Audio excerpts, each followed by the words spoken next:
Hello, mindful tails या आपल्या गोष्टींच्या सेगमेंटमध्ये तुमचं सगळ्यांचं पुन्हा एकदा स्वागत. आपली लास्ट टाइमची गोष्ट मारकुटा बिट्टा तुम्हाला सगळ्यांना आवडली आणि वस्तू फेकणं, असे हात उगारणं कसं चुकीचं आहे हे आम्ही खूप छान समजावून सांगितलं. हे तुम्ही आम्हाला कळवलं त्याबद्दल मनापासून थँक्यू. तर सुरुवात करूयात आजच्या गोष्टीला. आपल्या आजच्या गोष्टीचं नाव आहे खोटं नको बोलू रे बगीरा. आनंदवन जंगलात उन्हाळा सगळ्यांना चांगलाच जाणवायला लागला होता. कधी एकदा शाळेला सुट्टी लागतेय आणि आपण मस्त पाण्यात डुंबायला जातो याची सगळे प्राणी अगदी आतुरतेने वाट पाहत होते. आणि एकदाची शाळेला उन्हाळ्याची सुट्टी लागली. शाळेला सुट्टी लागताच अप्पू हत्ती, मयूरराज मोर, शेरखान वाघोबा आणि बगीरा अस्वल या सगळ्यांनी संध्याकाळी स्विमिंग म्हणजे पोहण्याचा प्लॅन केला आणि ठरल्याप्रमाणे सर्व प्राणी वनविहार बागेतील जलक्रीडा तलावात पोहायला उतरले. बाहेर प्रचंड उकाड्यात फक्त तलावाचे पाणी मस्त गारगार असल्यामुळे प्राणी एकदम खुश होऊन पाण्यात खेळत होते. तेवढ्यात तिथे बल्लू सांबर सुद्धा आले. पाण्याची थोडीशी भीती वाटणाऱ्या बल्लूला पोहायला यायचं तर होते, पण त्याला थोडी भीती पण वाटत होती. अशा वेळी अप्पू हत्तीने पाण्यातून बाहेर येऊन त्याला हात धरून पाण्यात नेले. त्यामुळे बल्लूची भीती थोडी कमी झाली आणि बल्लू सुद्धा इतर प्राण्यांबरोबर पाण्यात बॉल खेळायला लागला. असेच बॉल खेळत असताना काही वेळाने बगीराने गुपचूप बॉल जलक्रीडा तलावाबाहेर टाकला. बॉल बाहेर पडलेला पाहून सगळे एकदम बगीराला म्हणाले, अरे यार, तू बॉल बाहेर का टाकला? तेव्हा बगीराने पटकन म्हणले, मी नाही, बल्लूने बॉल बाहेर टाकलाय. बगीराच्या बोलण्यामुळे बाकीचे प्राणी गोंधळलेच. नक्की बॉल कुणी बाहेर टाकला हेच त्यांना कळेना. मग सगळे बल्लूला विचारायला लागले, तू टाकला का बॉल बाहेर? त्यावर आपण काहीच केलं नसताना सगळे आपल्याला का बोलतायत हेच बल्लूला समजलं नाही. तो एकदम रडवेला झाला आणि मी काही केलं नाहीये असं सारखं म्हणायला लागला. पण बगीरा सगळ्यांना सांगत सुटला की बल्लूने पाण्यातून बॉल बाहेर फेकला, कारण त्याला पाण्याची भीती वाटते ना. बगीराच्या या बोलण्यावर बिचारा बल्लू गप्प बसला. बल्लूने बॉल बाहेर टाकला म्हणून आपला खेळ थांबला. जाऊ दे, आपण उद्या पुन्हा खेळायला येऊ असं म्हणून सर्व प्राणी आपापल्या घरी निघून गेले. काही दिवसांनी जंगलात सहज फेरफटका मारत असताना अप्पू हत्ती मयूरराजला, तुझी पिसे किती सुंदर आहेत रे, मी तुझ्या पिसांना हात लावू का असं विचारत होता. त्यावर मयूरराजला हसू आलं आणि तो अप्पूला म्हणला, थँक्यू, लाव की हात, त्यात काय असं म्हणाला. पण काही वेळाने जंगलात इकडे तिकडे भटकण्याच्या नादात अप्पू मयूरराजच्या पिसांना हात लावायचं विसरूनच गेला.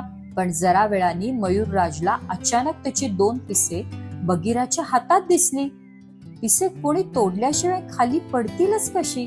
पण बगीराने पिसांना हात लावला तरी कधी हे विचारण्यासाठी मयूरराजने बगीराला, तू माझी पिसे तोडलीस का रे असं बगीराला विचारल्यावर, मी नाही, अप्पूने तोडली आणि खाली टाकून दिली रे, मग ती खाली पडली होती म्हणून मी उचलली.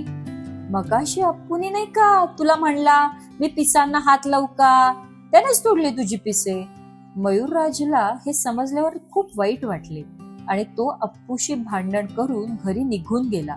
आणि आपण काही केले नसतानाही मयूरराज आपल्याशी भांडला याचे वाईट वाटून अप्पू सुद्धा घरी गेला.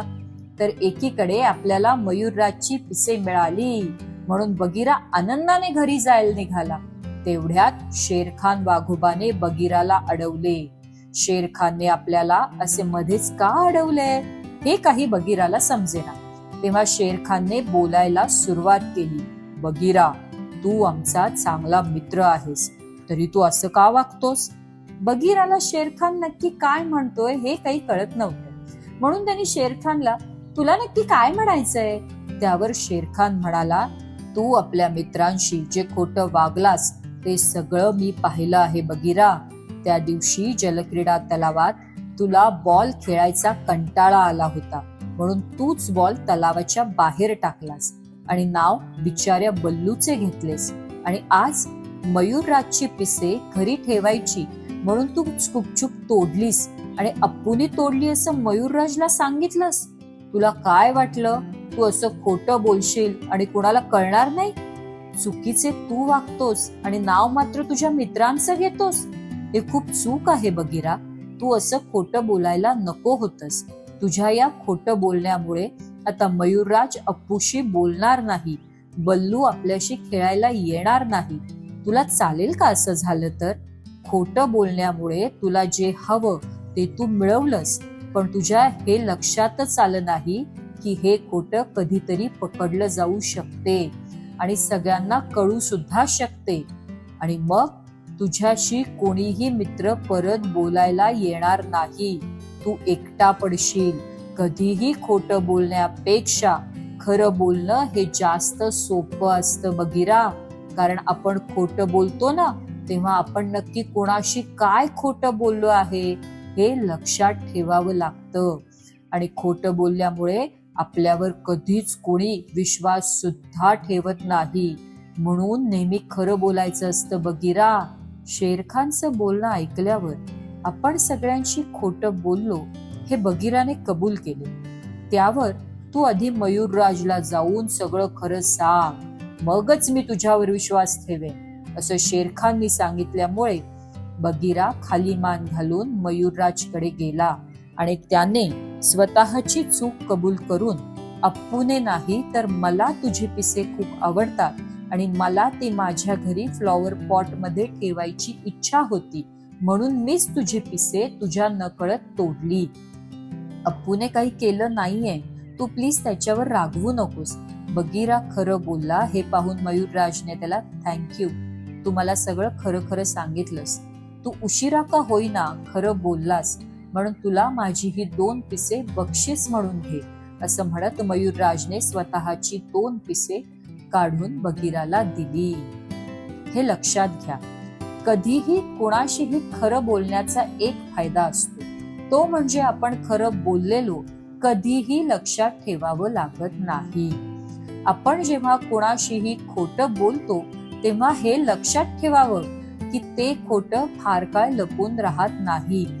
कधीतरी ते सगळ्यांच्या समोर येतेच आणि मग समोरच्याचा आपल्यावरचा विश्वास कायमचा उडून जातो.